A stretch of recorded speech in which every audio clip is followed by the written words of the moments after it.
하나님 말씀 보겠습니다. 누가복음 22장 39절에서 46절입니다. 한 절씩 교독하고 마지막 절은 함께 읽겠습니다. 예수께서 나가사 습관을 따라 갈람산에 가시매 제자들도 따라갔더니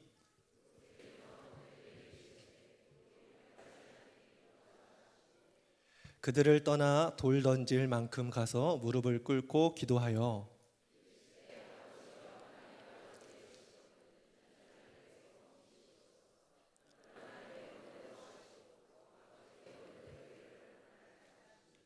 천사가 하늘로부터 예수께 나타나 힘을 더하더라.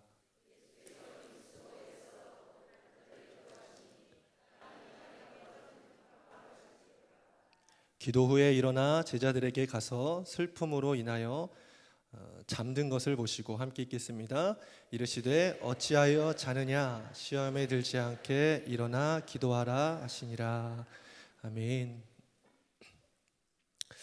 목사님이 안 계신 동안 두 번의 설교를 맡게 됐습니다.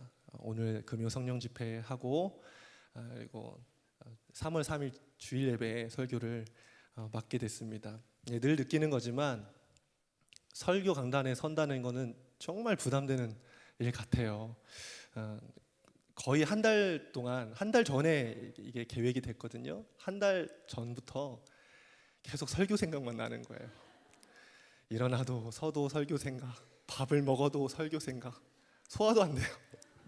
잠을 자도 한 번은 잠을 자는데 설교하는 꿈을 꿨어요. 이 마음의 부담이 얼마나 큰지 매주 하면 괜찮은데 이렇게 가끔씩 서는 것은 되게 부담이 되더라고요. 근데 설교 준비하면서 그런 생각이 들었어요. 설교 준비하는 게, 설교하는 게 목회자가 사는 거지. 맞아, 내가 사는 거지. 근데 실제로 그렇습니다. 강단의 자리를 한번 이렇게 서는 것을 준비하려면 정말 기도로 살고 정말 말씀으로 살아요. 그러니까 설교를 준비하는 자가 살아나는 거죠. 그래서 되게 부담스럽지만 되게 축복인 그런 은혜를 지금 누리고 있습니다. 목사님께서 가실 때 여러 가지 말씀을 하셨는데 기억나는 게 딱 두 가지 기억나는 게 있어요. 첫째는 이렇게 부탁하셨어요. 증인이 되어주세요. 이렇게 부탁하셨어요. 말씀을 설교하지 말고 말씀을 삶으로 살아낸 증인이 되어주세요 라고 목사님이 그렇게 부탁을 하셨어요. 그리고 두 번째는 조금 당황스러운 말이기도 한데요, 이렇게 말씀하셨어요. 저는 부목사 시절에 설교를 맡으면 정말 피똥 싸게 기도로 준비했습니다. 그렇게 얘기했어요. 그러면서 목사님이 막 기도원에 가셔서 막 부르짖어 기도하시면서 설교를 준비하셨대요. 그 얘기를 하시는데 무슨 뜻이겠어요? 니들도 피똥 싸며 준비해라. 이렇게 받아들였어요. 그래서 맞아, 그래, 피똥 싸며 준비해야지 하는 마음으로 준비했습니다. 여러분, 하나님의 일은 정말 대충 감당할 수 없는 것 같아요. 예수님도 사역을 하시면서 공생의 기간 동안에 정말 기도로 사셨어요. 성경에 보면 주님이 정말 낮에 항상 병자들을 치유하시고 바쁜 그런 공생일을 하시면서도 밤 늦은 시간에 꼭 철야를 하셨어요. 제가 그 예수님의 그 행적을 보면서 나도 적용을 해봐야겠다. 그래서 저도 성령 집회 설교를 놔두고 어젯밤에 철야를 했어요. 얼굴이 초췌해 보이죠? 좀 눈이 막 감겨요. 좀 실수했나 이런 생각도 드는데 하나님이 아시겠죠? 아무튼 예수님께서 사역을 하시면서 예수님 기도를 게을리하지 않으셨어요. 날마다 기도의 자리, 그러니까 사역의 자리 아니면 기도의 자리였어요. 또 예수님은요, 십자가를 지는 것을 앞에 두시고 예수님은 기도를 하셨는데 어떻게 기도하셨냐면 땀이 떨어지되 핏방울이 되도록 기도를 하셨다고 기록하고 있어요. 그러니까 피땀 흘려 기도하셨다라는 말이에요. 저도요, 이 설교를 준비하면서 평소보다 좀 더 기도하려고 했어요. 오늘도 1시간 전에 이 자리에 와서 좀 강단을 파수하면서 기도로 준비를 했습니다. 왜 이렇게 여러분 기도로 살아야 할까요? 왜 하나님의 일을 기도로 감당을 해야 될까요? 여러분, 기도 없이 하나님의 일을 감당할 수 없어요. 여러분, 우리의 육신은 너무 약해요. 그래서 우리 육신은요, 죄를 좋아하고, 그리고 게으르고, 세상을 사랑하고, 하나님을 거슬러 살기를 좋아해요. 그래서 기도로 우리를 쳐서 복종시키지 않으면은 하나님의 일을 감당할 수 없어요. 하나님의 뜻을 이뤄 나갈 수 없다는 거예요. 그래서 여러분, 우리가 기도를 해야 하는 거예요. 여러분, 고린도전서 2장 14절 보면요, 한번 읽어보시죠. 고린도전서 2장 14절 함께 읽겠습니다. 시작. 육에 속한 사람은 하나님의 성령의 일들을 받지 아니하나니. 예, 기록하고 있어요. 육에 속한 사람은 성령의 일을 받지 않는데요, 거부한대요. 성령의 일을 싫어한대요. 그래서 여러분, 우리가 피땀 흘려 기도해야 하는 겁니다. 간절히 기도해야 되는 거예요. 간절히 기도하는 게 뭡니까? 간이 저리도록 기도해야 되는 거예요.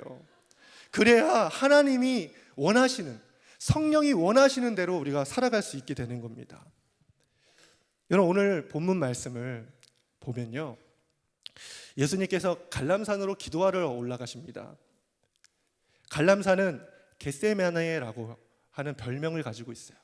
갈람산이 올리브산이잖아요.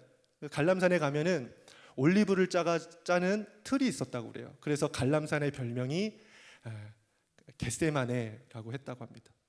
예수님은 갈람산에 올라가셔서 어떻게 기도하셨냐면 올리브 기름 짜듯 기도하셨어요.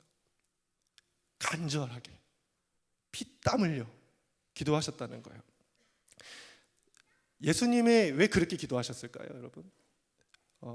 오늘 말씀 보면 예수님이 십자가를 놓고 기도를 그렇게 하세요.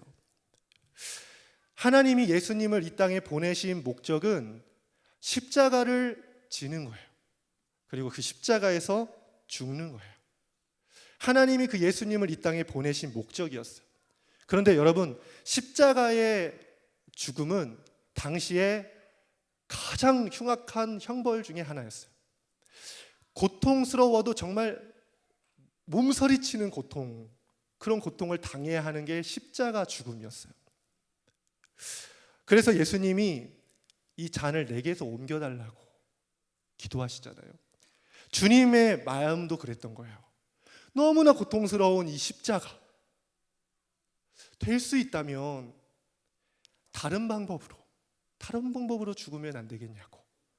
주님의 마음도 그런 마음이 들었던 거예요. 그래서 예수님께서 깨어 기도를 하세요. 왜냐하면 기도하지 않으면 그 십자가, 그것을 밀어낼 수밖에 없는 그 예수님의 그런 상태이기 때문에. 44절 말씀 보시죠. 44절 함께 읽겠습니다. 시작. 예수께서 힘쓰고 애써 더욱 간절히 기도하시니 땀이 땅에 떨어지는 핏방울 같이 되더라. 하나님의 뜻을 이루기 위해서, 십자가를 지시기 위해서 피땀 흘려 예수님이 기도하셨습니다. 그렇게 기도하신 이유가 무엇입니까? 이 십자가를 안 지고 싶어요라고 기도했습니까? 아니에요. 내 원대로 마시고 아버지의 원대로 해주십시오. 이 십자가가 나에게 너무나 고통스러운 것이지만 주님, 나의 원대로가 아니라 아버지의 원대로 해주십시오. 주님은 아셨던 거예요.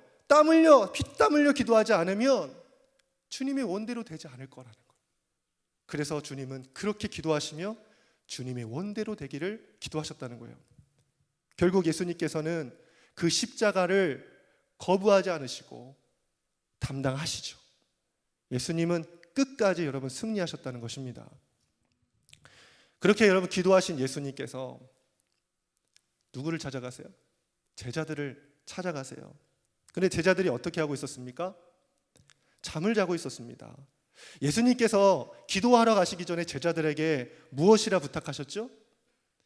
마가복음 14장 34절을 말씀 한번 읽어볼게요. 마가복음 14장 34절 함께 읽겠습니다. 시작. 말씀하시되 내 마음이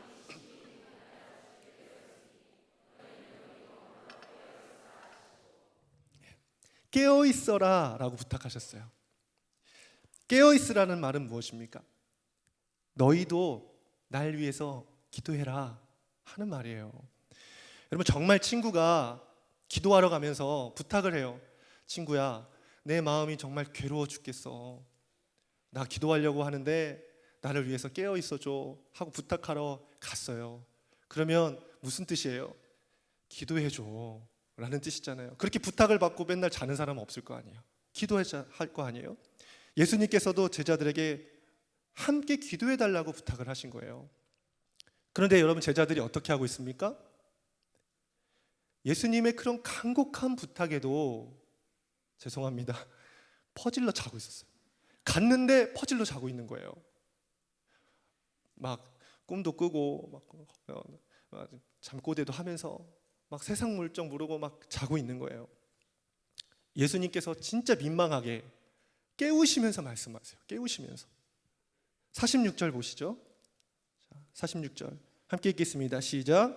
이르시되 어찌하여 자느냐, 시험에 들지 않게 일어나 기도하라 하시니라. 40절 보면요, 유혹에 빠지지 않게 기도하라 라고도 하셨어요. 자, 마태복음 26장에 보면 이렇게 말씀하셨습니다. 함께 읽겠습니다. 시작. 시험에 들지 않게 깨어 기도하라. 마음에는 원이로되 육신이 약하도다 하시고, 예수님께서 시험에 들지 않게 깨어 기도하라는 거예요. 다시 무슨 말입니까? 시험이 올 거라는 얘기입니다. 시험이 올 거라는 얘기예요. 예수님은 베드로에게 시험이 올 것을 이미 예견을 하고 있었습니다. 기도하지 않으면 믿음이 땅바닥으로 떨어질 것이고, 그럼 시험이 오면 넘어질 것이다. 이겨내지 못할 거다. 언제 그런 예언을 하셨죠? 여러분, 누가복음 22장 31절에 34절 말씀 한번 보겠습니다. 자, 시작. 시몬아 시몬아 보라, 사탄이 너희를 밀가부르듯 하려고 요구하였으나 그러나 내가 너를 위하여 내 믿음이 떨어지지 않기를 기도하였노니 너는 돌이킨 후에 내 형제를 굳게 하라. 34절 시작. 이르시되 베드로야, 내가 내게 말하노니 오늘 다 굴기 전에 내가 3번 나를 모른다고. 예수님이 이미 예언을 하셨잖아요. 그렇죠? 베드로에게 큰 시험이 올 거예요. 예수님은 알고 계셨어요. 근데 베드로만 몰라요. 베드로가 기도하지 않는다면 믿음이 땅바닥으로 떨어지고, 그러면 시험이 오면 넘어지고 말 거예요. 주님이 그래서 베드로에게 깨어서 기도하라고 하신 거예요. 여러분, 결국 베드로가 어떻게 됐습니까? 칼을 휘둘러 가지고 말고의 길을 잘라버리고, 예수님이 앞에 계시는데 여자여, 나는 저 사람을 도무지 알지 못합니다. 그냥 알지 못하는 것도 아니라 도무지 알지 못합니다라고 부인을 해요. 아니, 예수님이 안 보이는데 거짓말한 게 아니라 예수님이 눈앞에 계시고 그분과 눈이 마주치고 있는데 나는 저자를 도저히 알지 못합니다 라고 부인을 해요. 여러분, 깨어서 기도하지 않으면요, 믿음이 떨어집니다. 그러면 시험이 오면요, 시험을 이겨낼 수가 없는 거예요. 시험에 바로 넘어져 버리는 거예요. 여러분, 우리의 믿음이 늘 좋은 것만 같죠? 여러분, 오늘 성령 집회 때 되게 믿음이 올라오는 것 같죠? 그런데 돌아가 보세요. 세상에서 우리의 믿음이 어떤지. 바닥으로 떨어지잖아요. 기도를 안 하면 우리의 믿음은 떨어질 수밖에 없어요. 그러면 세상에서 어떻게 됩니까? 세상이 우리를 가만히 놔둡니까? 아니요. 그 시험에 그냥 헉하고 넘어가는 겁니다. 그래서 예수님께서 말씀하셨잖아요. 시험에 들지 않게 깨어 기도하라. 마음에는 원이로되 육신이 약하도다. 예수님이 탄식하면서 하신 말씀이에요. 제발 깨어서 기도해라. 마음은 원인데 육신이 약하다.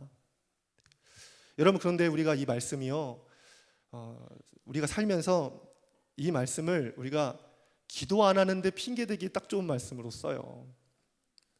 기도하기 싫으면 마음은 원인데 육신이 약해서 그렇게 핑계를 대요.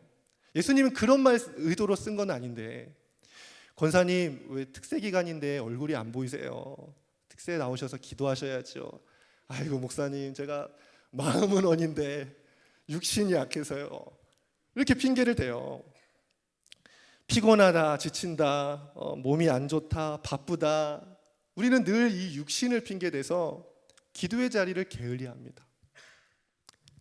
여러분, 깨어서 기도해야 합니다. 예수님의 말씀대로 깨어서 기도해야 돼요. 왜냐하면 기도하지 않으면 세상에서 사단의 밥이 됩니다. 지옥으로 가는 길은 낭떠러지가 아니라는 말이 있어요. 지옥으로 가는 길은 낭떠러지가 아니라 내리막길입니다 라는 말이 있어요. 내리막길도 1도 밑으로 내려간 내리막길이에요. 아니, 낭떠러지면 가다가 낭떠러지네 하고 휙 도돌아서 돌아올 수 있잖아요. 그런데 이게 사는데 지옥으로 가고 있는지, 제대로 가고 있는지, 천국으로 가고 있는지 그걸 모르는 거예요. 자기도 모르게 그냥 지옥으로 가고 있는 거예요. 도착해 보니까 종착역이 지옥인 거예요. 여러분, 왜 깨어서 기도해야 되냐면 우리의 삶이 깨어있지 않으면, 내가 지금 오늘의 상태가 지옥으로 가고 있어도 깨어 기도하지 않으면 그걸 모른다는 거예요. 사랑하는 여러분, 깨어서 기도하시기 축복합니다.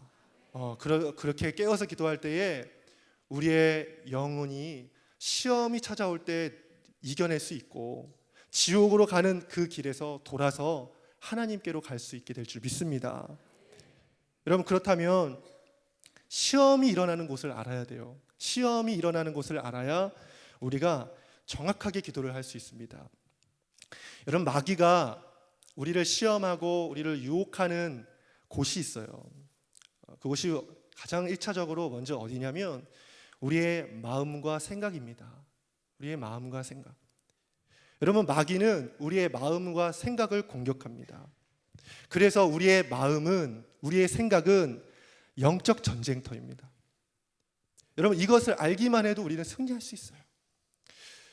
제가 작년 5월에 성령 집회에서 말씀을 전했는데, 그때 딘 셔먼이, 예수전도단 딘 셔먼이 DTS에서 전한 강의를 제가 인용을 했어요.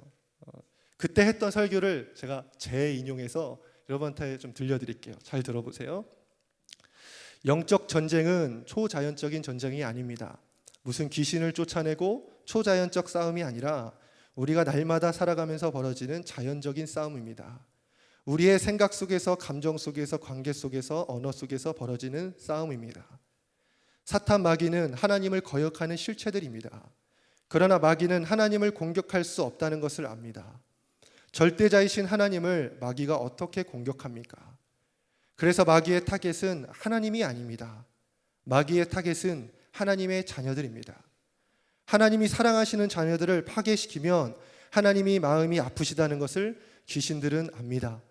그래서 귀신들은 우리의 삶의 관계의 문제와 삶의 아름다움을 끊임없이 공격합니다. 마귀가 하나님 자녀를 파괴하는데 30분이면 충분합니다.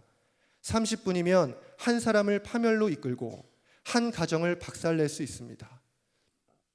실제로 그렇습니다.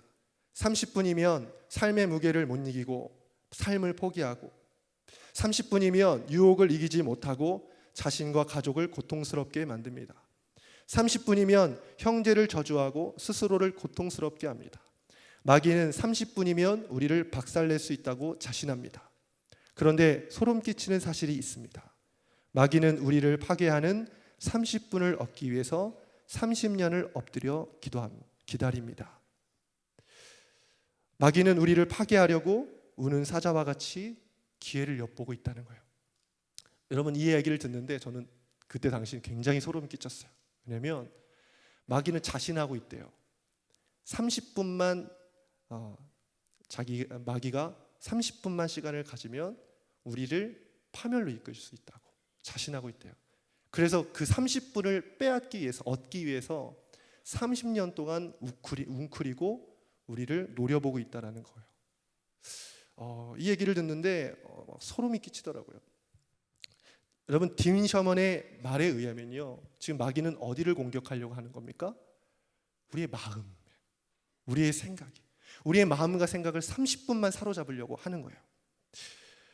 우리의 마음을 지배해서 우리를 파괴시키고, 우리의 마음을 지배해서 관계를 파괴시키고, 가정을 파괴시키고 모든 것을 파괴시키려고 하는 것이 마귀라는 거예요. 여러분, 요즘 여러분들의 마음은 어떤 생각들을 갖고 계십니까? 여러분의 마음은 어떤 지배를 받고 살아가고 계세요? 우리의 마음은 영적인 전쟁터입니다. 두 가지 생각이 싸우는 거예요. 육신의 생각, 마귀가 주는 육신의 생각, 그리고 성령님이 주시는 성령의 생각. 우리의 마음에 이 두 가지 생각이 날마다 싸워요. 여러분, 믿음이 뭘까요? 믿음이란요, 이것을 분별해서 성령의 생각을 붙잡고 성령을 따라가는 거예요. 여러분, 이게 믿음이에요. 여러분, 믿음 생활 잘하고 계십니까? 성령을 따라가십시오. 그게 올바른 믿음 생활입니다. 로마서 8장 6절 말씀에 보면 이렇게 기록합니다. 함께 읽어볼까요? 시작. 육신의 생각은 사망이요 영의 생각은 생명과 평안이니라. 육신의 생각은 나를 사망에 이르게 하고 성령의 생각은 나를 생명과 평안으로 이르게 한다는 겁니다.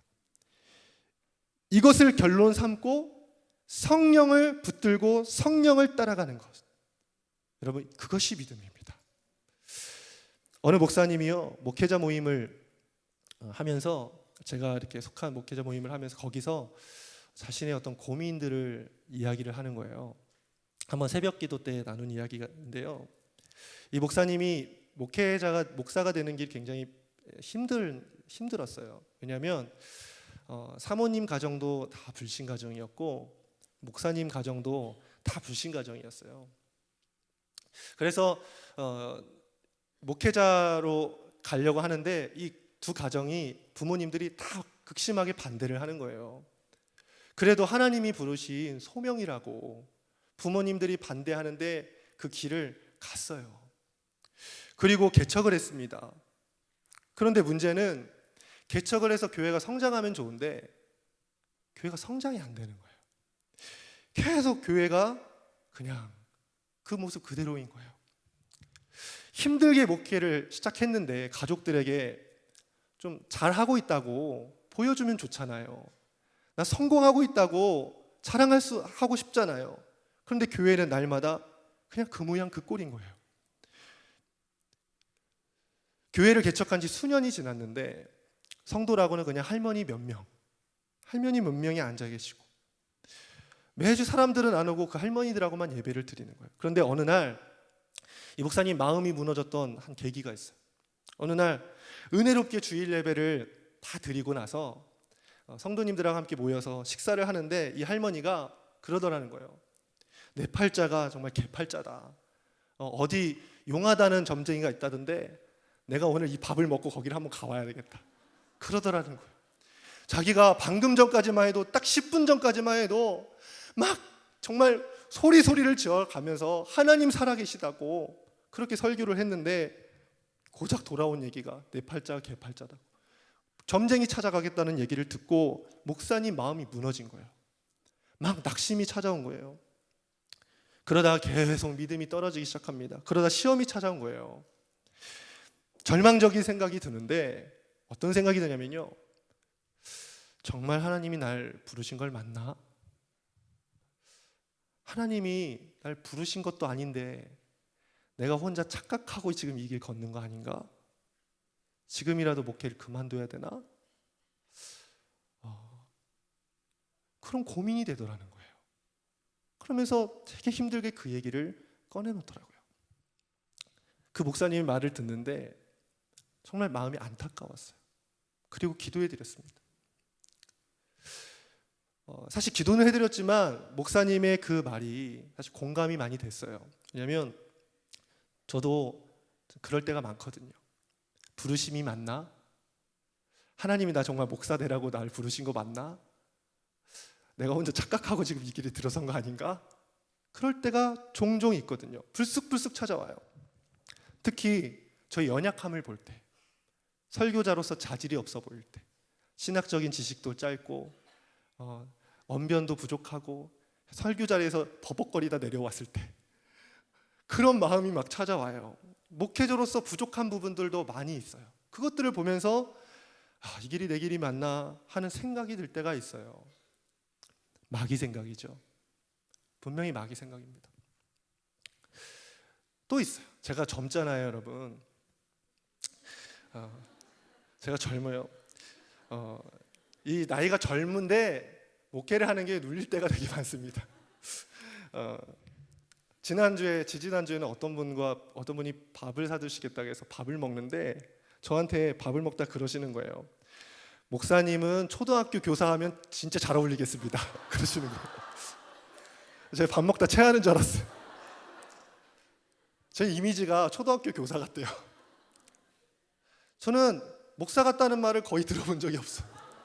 뭐 아이돌 같다, 뭐 초등학교 교사 같다, 이런 말들을 많이 듣습니다. 그러면 제가 그런 얘기들을 들으면 제 마음속에는 어떤 음성이 들리는지 아십니까? 그래, 너 목사가 아니야. 그래, 지금이라도 그만둬 하는 정말 나약한 마음에서 올라오는 그런 마귀의 소리들이 들릴 때가 종종 있어요. 그때마다 어떻게 하는지 아세요? 이기는 방법이 있어요. 정말 이것밖에 없더라고요. 그냥 그런 막 낙심하고 마음이 무너지면요, 그냥 여기 베델체풀 올라와요. 그리고 강단에 와서 그냥 엎드려 기도합니다. 주님, 맞아요, 나 부족해요. 그런데 주님이 내 전부세요. 주님, 맞아요, 나 감당할 힘이 없어요. 그런데 주님 감당할 힘을 주세요. 주님, 나 사랑할 힘이 진짜 없어요. 그런데 주님이 사랑할 힘 주세요.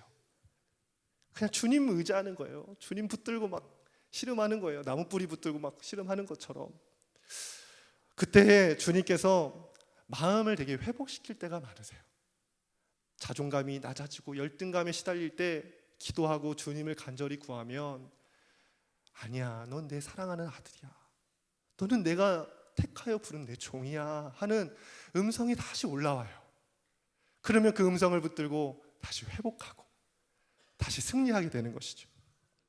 지난주에 성령 집회를 하는데, 성령 집회 하기 전에 그 전날부터 마음이 되게 속상한 일이 있었어요. 그래서 마음이 되게 불편해 있었습니다.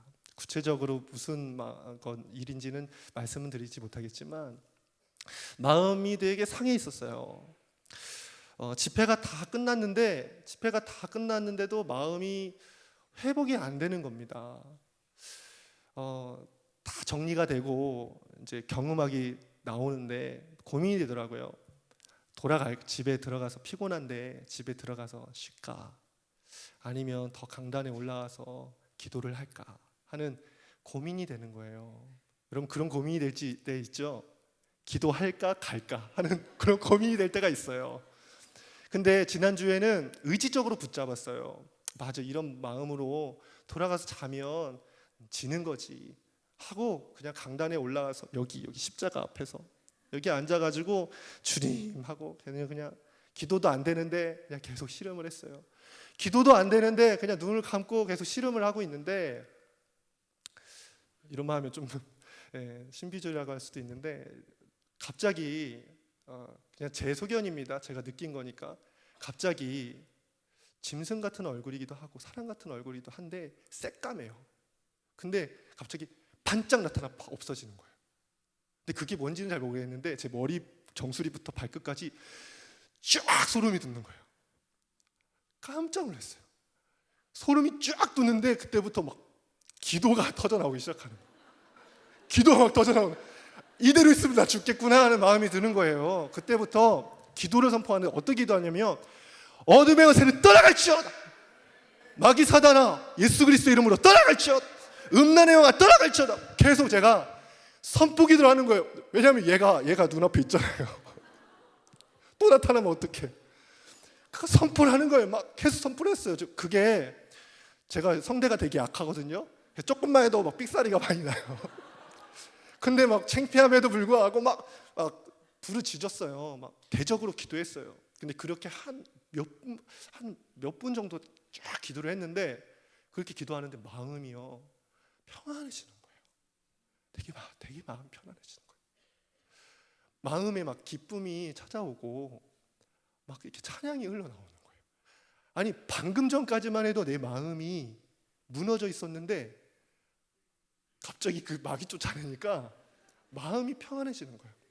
그때 알았어요. 분별하면서 살아야 되겠구나. 내 마음의 상태를 잘 분별해야겠구나.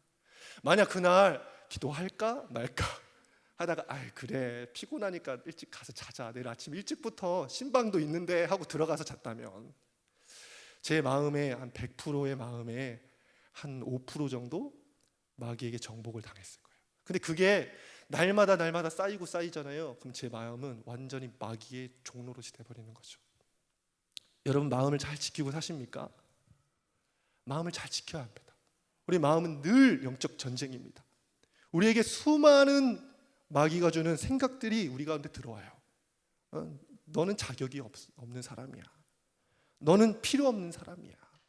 야 이제 지겹다 지겨워. 야 이제 끝내. 그만 끝내.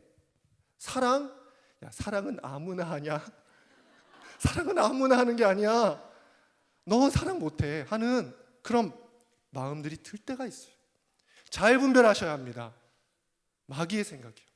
그때 어떻게 하라고요? 그 자리에서 철푸덕 주저앉아 대적으로 기도하십시오. 하나님의 이름을 부르면서 쫓아내십시오.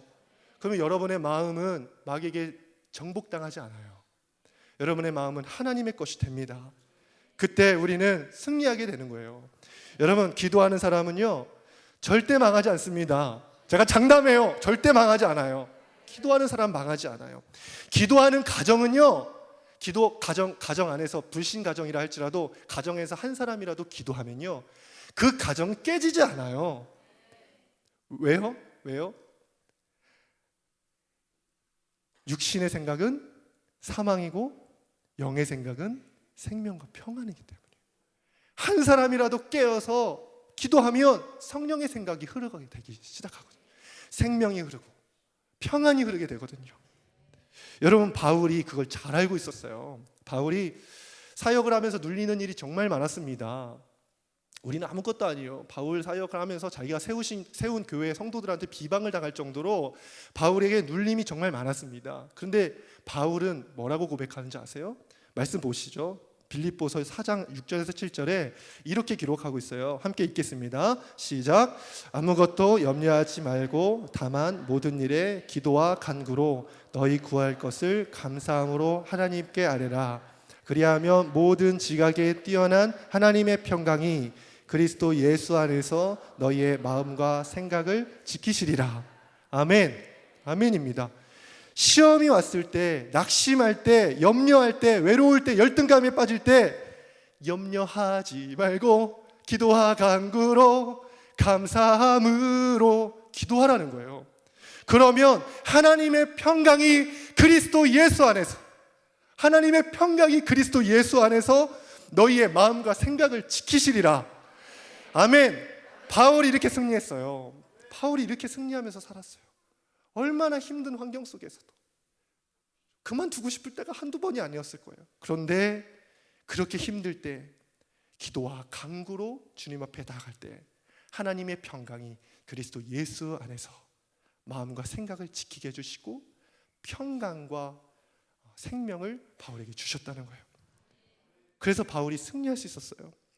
여러분 우리에게 마음의 전쟁이 일어난다면 주님 앞에 나오시길 축복합니다. 마음이 괴롭고 정말 막 속이 뒤집어지고 막 열등감에 빠져서 죽을 것 같고 막 미워 죽겠어요. 가서 그냥 막 해코지라도 하고 싶은 막 분노가 일어나요. 그럼 여러분 그대로 주무시면 안 돼요. 주님 앞에 나와 엎드려 주님께 간구하고 기도할 때 여러분 마음에 주님의 생명이 들어갈 줄 믿습니다. 아멘. 또 마귀는요 우리의 삶의 현장을 공격해요. 다시 말해서 우리의 삶의 현장이 영적 전쟁터라는 겁니다. 여러분 우리의 삶은 많은 영적인 전쟁들이 일어납니다. 마귀는 우리의 삶이 평안하지 못하도록 가만히 있는 애가 아니에요. 우리를 평안케 살지 못하도록 날마다 공격해요. 욥기 1장을 보면은 하늘의 세계가 펼쳐져요. 땅의 세계에 있다가 시선이 땅의 세계에 있다가 하늘의 세계로 갔다가 또 땅의 세계로 오거든요.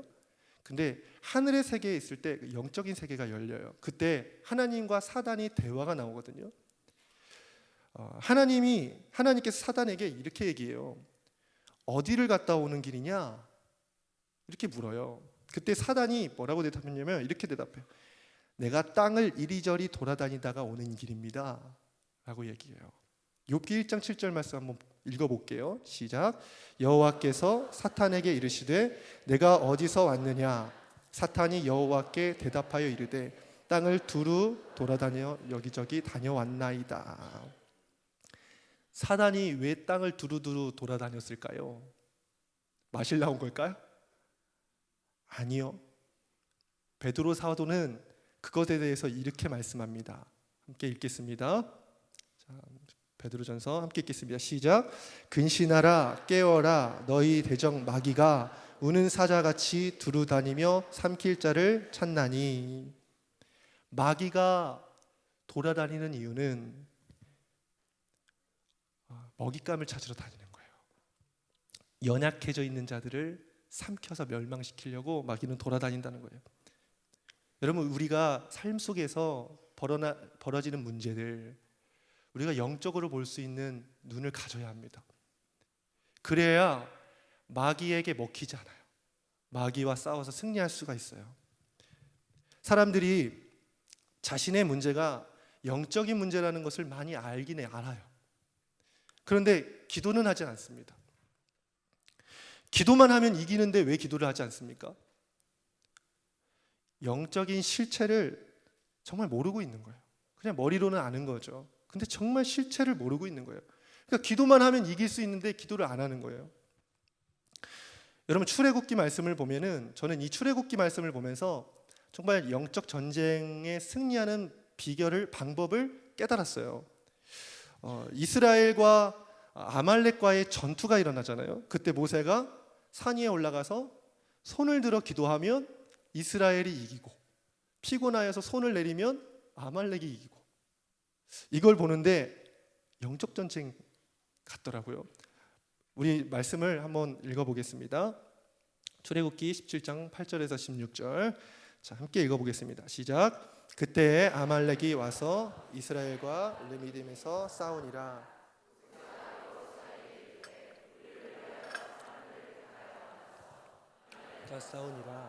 내일 내가 하나님의 지팡이를 손에 잡고 산 꼭대기에 서리라. 여호수아가 모세의 말대로 행하여 아말렉과 싸우고 모세와 아론과 훌은 산 꼭대기에 올라가서 모세가 손을 들면 이스라엘이 이기고 손을 내리면 아말렉이 이기더니 모세의 팔이 피곤함에 그들이 돌을 가져다가 모세의 아래에 놓아 그가 그 위에 앉게 하고 아론과 훌이 한 사람은 이쪽에서 한 사람은 저쪽에서 모세의 손을 붙들어 올렸더니 그 손이 해가 지도록 여호수아가 칼날로 아말렉과 그 백성을 쳐서 무찌르니라. 아멘. 영적 전쟁이더라고요. 손을 내리면 지니까 아론과 훌이 돌멩이를 가져다가 양쪽 손을 받쳐서 들어주는 거예요.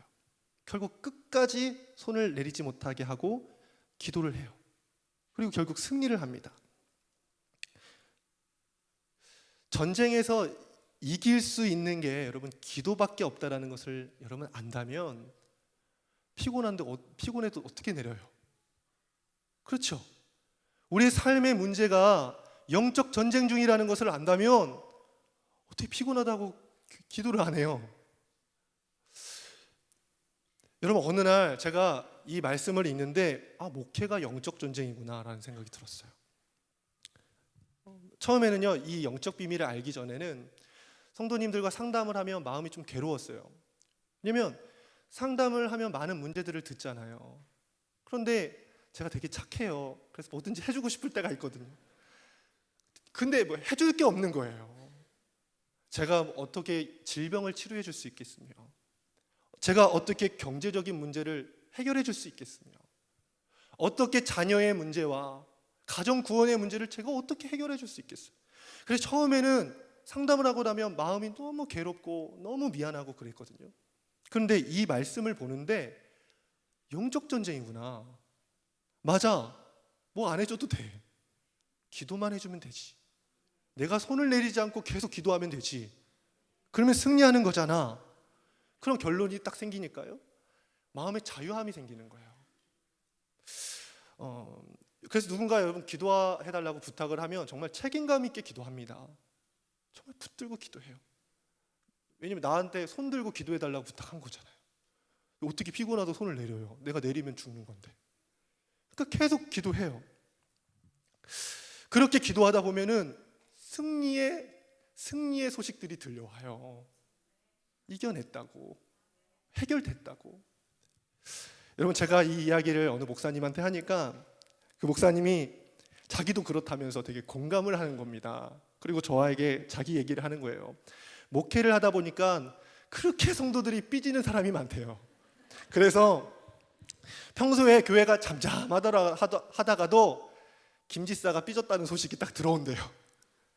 그러면은 가서 달래주고, 또 잠잠하다가도 누가 김집사, 김권사가 싸웠다는 소식이 들린대요. 그러면 가서 또 화해시켜주고. 근데 문제는 여기 풀어주면 또 여기가 삐지고, 여기 화해시키면 여기가 싸우고, 맨날 보니까 삐진 애들 달래면서 그렇게 목회를 하더라는 거예요. 야, 내가 이렇게 목회하다가는 진짜 어린애 달래듯 이렇게만 목회하겠다, 그런 생각이 들더래요. 그러다가 이 말씀을 봤대요. 아, 삐지는 게 영적 전쟁이구나. 성도들이 싸우는 게 교회에 오는 영적 전쟁이구나 깨닫는 순간, 그때부터 삐졌다 소리 들으면 마음 풀어주러 안 갔대요. 싸웠다 하면 관계 회복시켜주려 안 갔대요. 그때는 그냥 강단에 와서 엎드려 기도를 하셨대요. 그러면 정말 신기한 건, 계속 기도를 하면 삐졌다고 한 그 집사가 아무렇지도 않듯이 그 다음 주에 와가지고 예배에 앉아 있더래요. 아니, 서로 싸워가지고 얼굴 붉혔던 사람들이 서로 막 손잡고 히히거리면서 교회를 오더래요. 그때부터 목사님이 내가 이걸 알고서 목회가 너무나 편해졌어 하는 얘기를 들었어요. 여러분, 이 원리를 모르는 목회자들은요, 목사인데 기도 안 해요. 인간적으로 풀려고만 하죠. 노력으로만 하려고 하죠. 그러니까 목회가 굉장히 지치고 힘든 거예요. 목사만입니까, 여러분? 사역자만이 아니에요. 여러분들도 마찬가지입니다. 삶에 일어나는 이 원리를 모르면 맨날 사람 쫓아다니다가 끝나요. 맨날 그 감정 싸움 하다가 끝나는 거예요. 지치고 힘들고 낙심하는 거예요. 이것을 알면 주님께 나와 두 손을 높이 들고 기도합니다. 왜냐하면 그렇게만 기도하면 이겨낼 수 있는 거니까요. 여러분, 스스로를 한번 돌아보십시오. 나는 지금 손을 들고 있는 건지, 지금 다 손을 내리고 계시지만 나의 어떤 영적인 상태가 지금 손을 들고 있는지, 손을 지금 내리고 있는지 한번 스스로에게 질문해 보세요. 이렇게 한번 질문해 볼까요? 여러분, 한 주 동안 얼마나 기도하셨어요? 얼마나 기도하셨어요? 하루 평균 1시간 이상 기도하신 분 계십니까? 2시간, 3시간? 기도에 승패가 달리는 거예요. 손 내리고 있으면 세상 속에서 패배하고 지고 실패할 수밖에 없는 겁니다.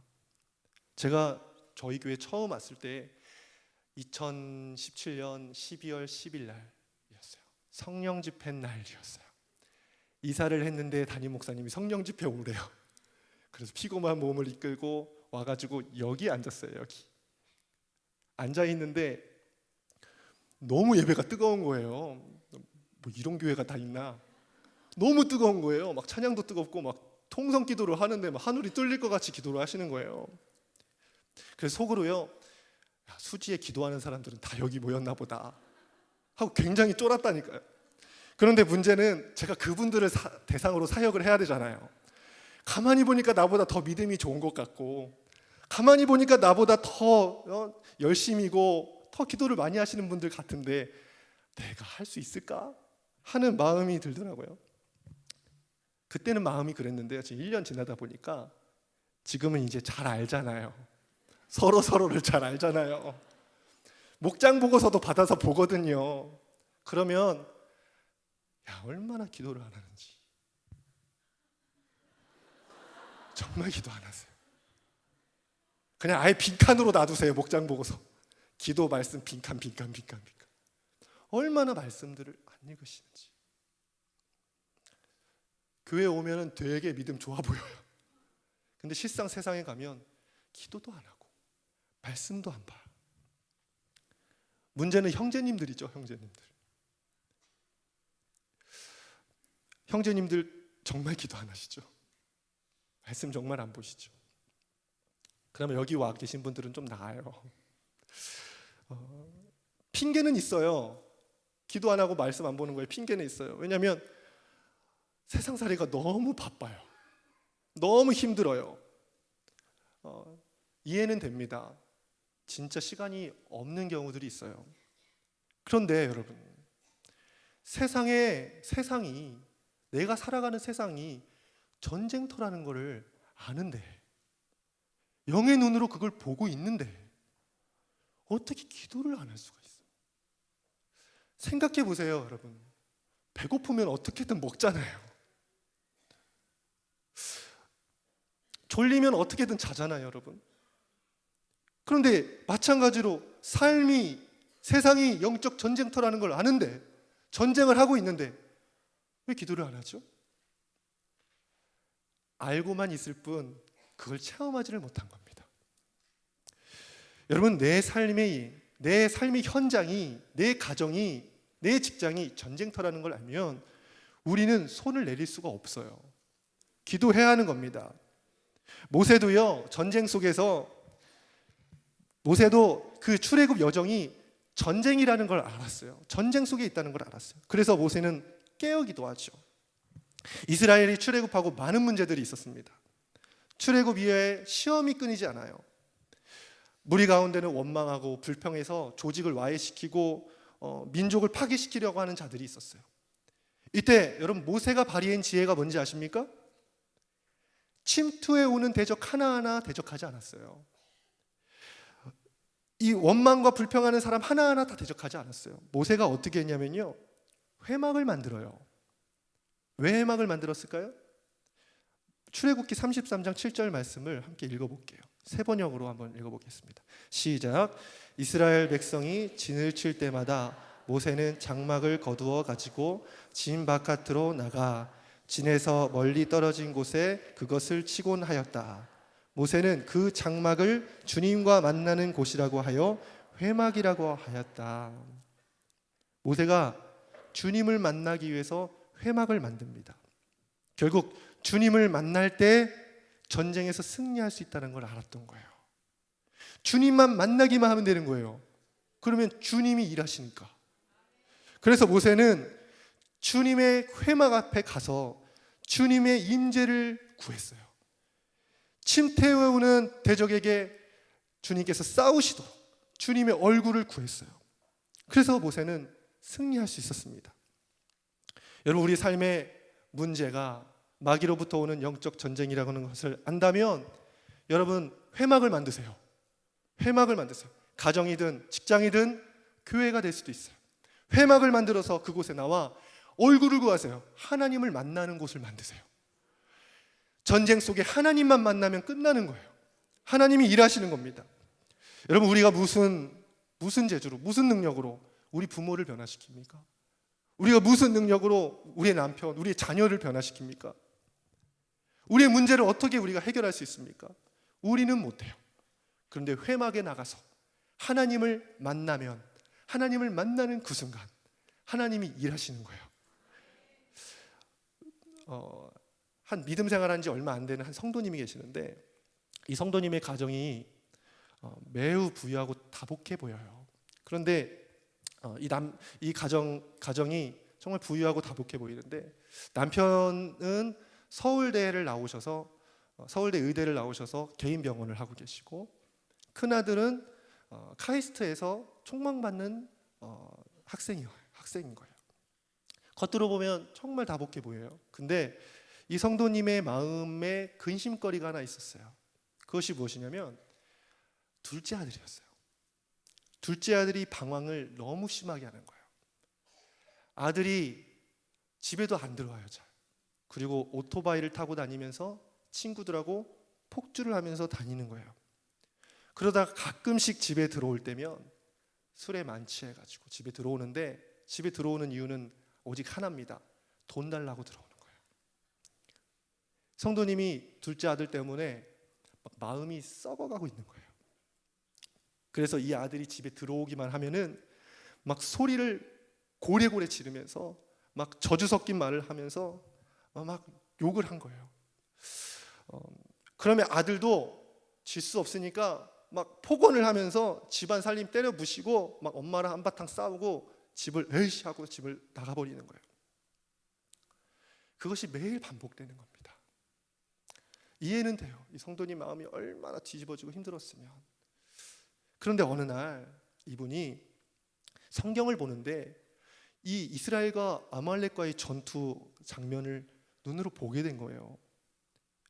그러면서 한 가지 깨달았어요. 아들이 지금 아말렉과 전투를 하고 있구나 라는 걸 깨달았어요. 내가 기도해주면 이기는구나, 내가 기도해주면 이 아들이 변화될 수 있겠구나 하는 것이 깨달아진 거예요. 그때부터 이 성도님이 자신의 가정을 회막으로 만들었어요. 하나님을 만나는 곳으로 만들었어요. 그래서 그곳에서 쉬지 않고 기도하고 말씀을 보고 하나님을 찾고 찬양을 하고 그렇게 계속 예배를 하는 거예요. 기도를 하는 거예요. 어느 날 아들이 술에 만땅에 취해서 집에 들어왔는데 엄마가 소리를 고래고래 질러야 되는데 찬양을 하고 있는 거예요. 이 사람이 이상해졌나 하고 아들이 처음엔 되게 의아해했던 거예요. 그런데 집에 들어올 때마다 엄마의 태도가 이상해진 겁니다. 아니, 소리 지르고 물건 집어 던지고 욕을 해야 되는 게 엄마인데 이 엄마가 찬양하고 기도하고 있는 거예요.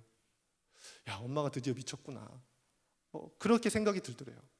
그러다가 어느 날은 왜 엄마가 이렇게 바뀌었을까 궁금증이 생기기 시작하더래요. 그래서 엄마에게 가서 엄마 왜 그래? 라고 물어보니까 이 성도님이 아들한테 그런 얘기를 했대요. 내가 교회에 가서 변화됐어 라고 그렇게 얘기를 하더래요. 그러니까 이 아들이 엄마에 대한 마음이 확 열리기 시작하는 거예요.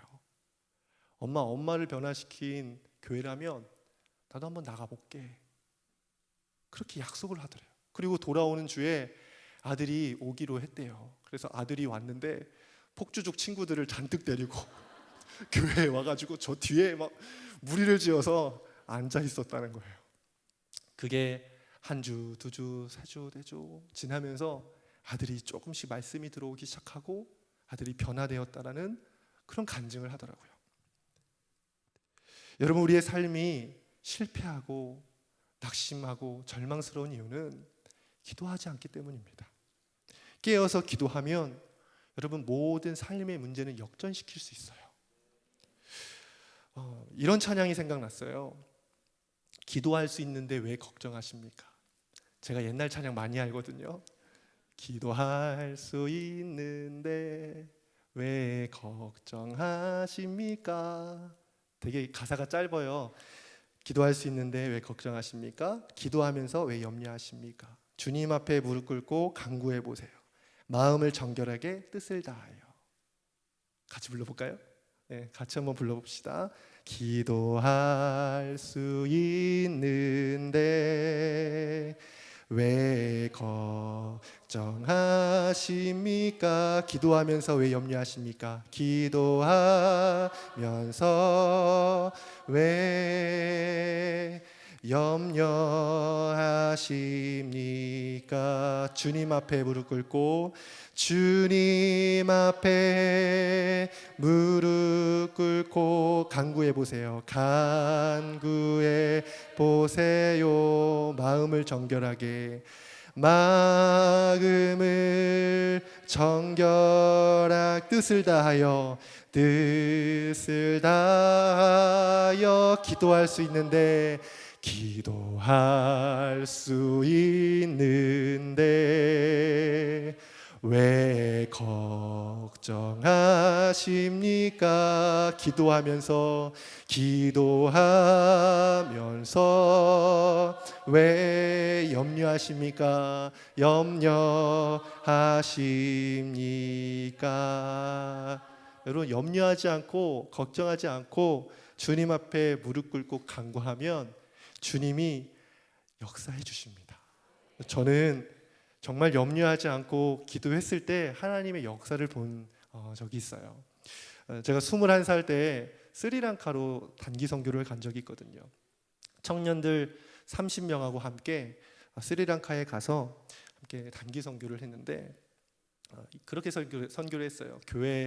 교회를 정해서 교회에 가서 전도 집회를 하고, 또 한 마을 같은데 이렇게 강단 같은 거를 빌려서 강단에서 믿지 않는 사람들 초청해서 전도 집회를 하고, 또 산골짜기에 강단도 없고 뭐 교회도 없는 그런 곳을 가면은 막 산골 깊이 들어가 가지고 한밤중에 막 버스 라이트 켜놓고 거기서 막 게릴라 집회를 했어요. 그러다가 기억나는 것이 한 가지 있는데요. 캔디라는 지역이었어요. 스리랑카에서 거의 중앙부에 위치한 굉장히 고도가 높은 도시인데, 거기 그 도시에 야외 스테이지가 있었거든요. 우리나라로 따지면은 명동 한복판이라고 하면 돼요. 저희가 그곳에서 게릴라 집회를 계획을 하고 있었어요. 사람들을 초청해가지고 거기서 전도 집회에서 결실을 맺자 하는 목적으로 준비를 하고 있었는데, 당일날 아침에 출발해야 되는데 비가 정말 억수로 내리는 거예요. 앞이 안 보일 정도로 비가 내리는 거예요. 도착을 했는데요, 비가 막 장대비가 내리니까 도시에 사람이 한 사람도 안 돌아다니더라고요. 저희 선교팀이 할 수 있는 게 아무것도 없었어요, 그때. 그래서 버스에 딱 그냥 갇혀가지고 시간만 가기를 기다리는 거예요. 1시간, 2시간, 3시간. 그렇게 무기력하게 앉아 있는데 한 형님이 일어나가지고 버스 앞에 딱 나오시더니 이렇게 얘기하더라고요. 우리 여기 있으면 뭐 할 건데? 우리 비 맞으면 어때? 가서 찬양하고 기도하고 저기서 예배하고 가자. 그러는 거예요.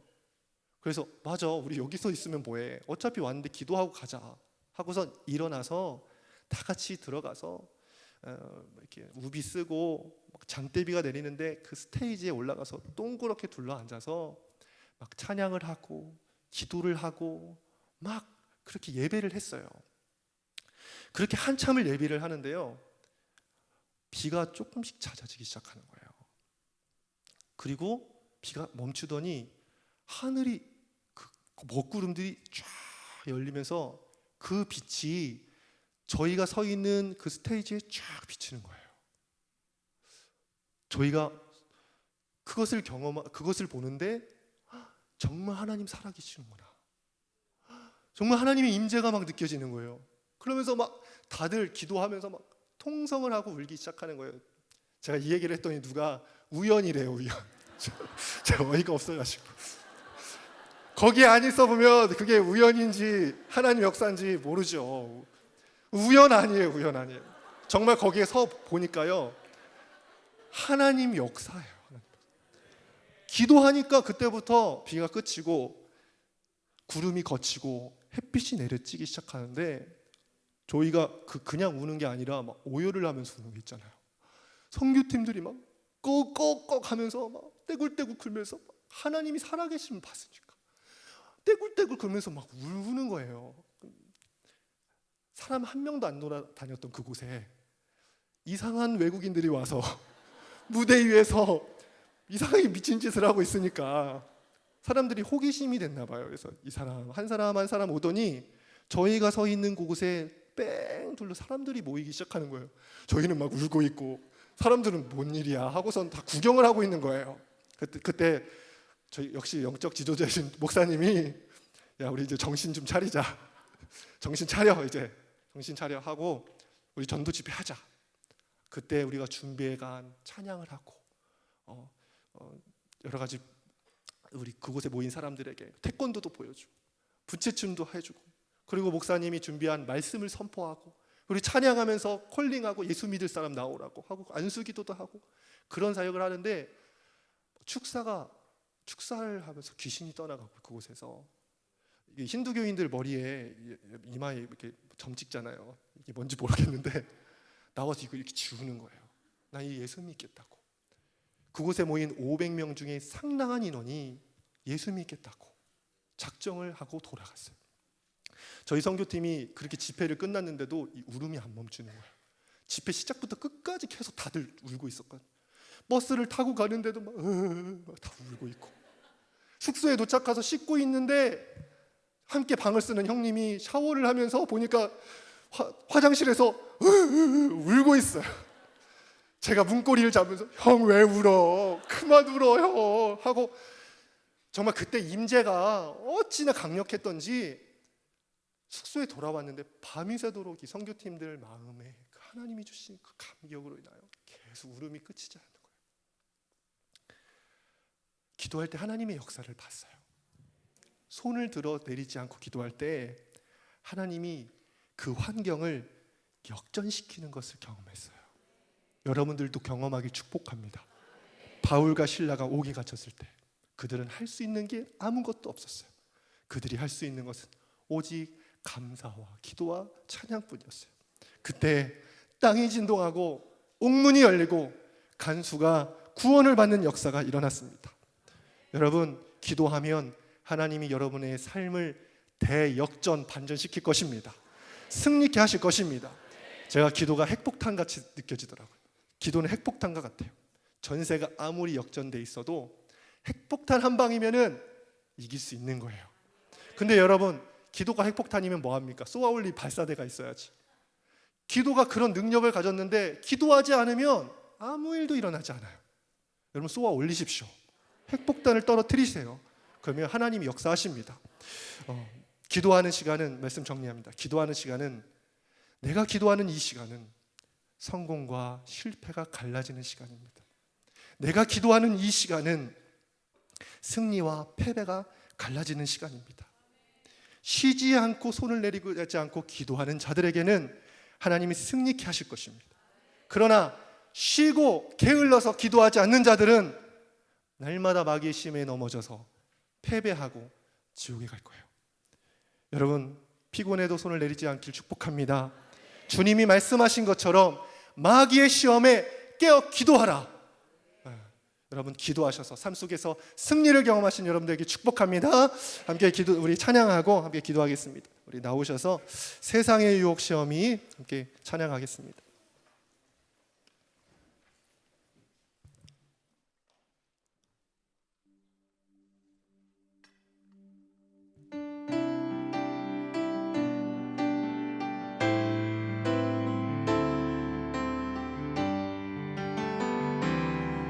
세상의 유혹 시험이 내게 몰려올 때에 나의 힘으로 그것들 모두 이길 수 없네. 거짓과 공포 가운데 위축된 나의 영혼 어찌할 바를 몰라 헤매이고 있을 때 주를 찬양, 손을 들고 찬양. 불을 꺼주세요. 전쟁은 나에게 속한 것 아니니 주를 찬양, 손을 들고 찬양. 전쟁은 하나님께 속한 것이 거짓과 속임수로 가득 찬 세상에서 어디로 갈지 몰라 머뭇거리고 있네.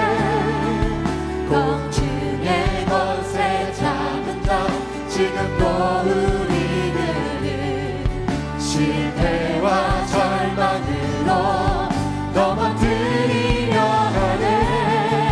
주를 찬양, 주를 찬양, 손을 들고 찬양. 전쟁은 나에게 속한 것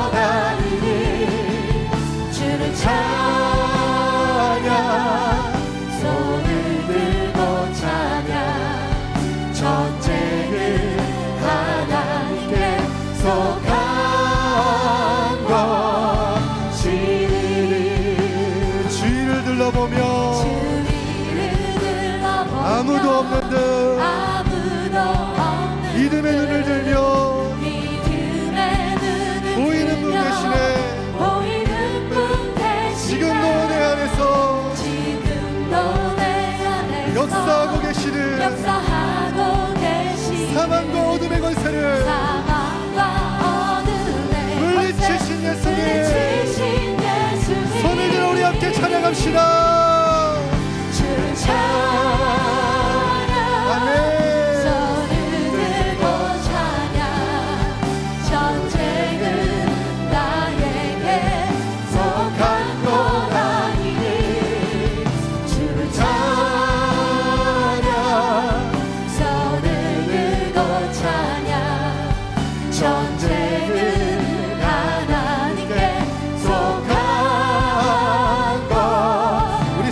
다시 한번 찬양합시다. 주위를 둘러보며 아무도 없는 듯 믿음의 눈을 들며 보이는 분 계시네. 지금도 내 안에서 주님이 역사하십니다. 역사하고 계시네. 사망과 어둠의 권세 물리치신 예수님. 아멘. 아멘. 주를 찬양, 손을 들고 찬양, 전쟁은 나에게 속한 거라니. 주를 찬양, 주를 찬양, 손을 들고 찬양, 전쟁은 하나님께 속한 것이니. 주를 찬양, 주를 찬양, 손을 들고 찬양, 전쟁은 나에게 속한 것 아니니. 주를 찬양, 손을 들고 찬양, 전쟁은 하나님께 속한 것이니. 시간이 기도할 때 우리의 기도가 다시 회복되기를 기도했으면 좋겠는데, 먼저는 회개했으면 좋겠습니다. 우리가 기도를 쉬고 있었던 것을 회개했으면 좋겠습니다. 하나님, 우리가 기도하기를 원하는데, 하나님, 우리의 기도만 하면 하나님이 일하시기를 원하시는데, 하나님, 우리가 기도를 쉬고 있었습니다. 하나님, 우리의 기도의 불씨가 사그라지고 있었습니다. 주님, 우리에게 불을 주십시오. 다시 기도의 불이 타오르게 하여 주십시오. 우리에게 기도가 회복되게 하여 주십시오. 그래서 주님, 하나님이 원하시는 기도의 사람으로 살기를 원합니다. 기도의 사람이 되게 하여 주십시오. 기도로 모든 환장을 이겨낼 수 있는 사람이 되게 하여 주십시오. 우리 주님의 이름 두 번 부르고 함께 기도하겠습니다. 주여,